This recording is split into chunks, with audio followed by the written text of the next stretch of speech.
RH Break Time. ROVE dineploy sa Taal Lake para sa paghahanap sa mga labi ng missing sabongeros. Technical divers naka-standby. Idatay mo ang balita RH15 Giselle Ricafort. Giselle. Misea, pasado alas 2 ng hapon, i-deploy na ng Philippine Coast Guard yung kanilang remotely operated vehicle sa lawa ng Taal ngayong pang-8 araw ng search at retrieval operation para sa mga labi ng mga missing sabongero na dito umano sa lawa itinapon.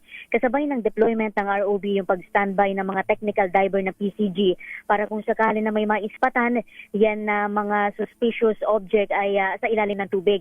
Ngayon hapon lang kasi ipinagpatuloy yung kanilang search operation pero sa magitan lamang ng ROV ng bagyang gumanda na yung lagay ng panahon sa kinaroroonan natin ngayon dito sa Laurel, Batangas. Wala pang feedback ngayon mula doon sa search area kung may nakita ba o na-recover mula sa lawan ng Taal. Pero ngayon lang natatanaw natin si Commodore Jeronimo Tobilla, ang commander ng Coast Guard District Southern Tagalog na sumakay sa isang PCG boat at mukhang bibisita o pupuntahan yung kasalukuyang yung search area ngayon ng Philippine Coast Guard, yung second quadrant.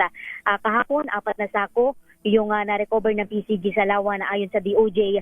2 sa mga yan yung naglalaman ng skeletal remains.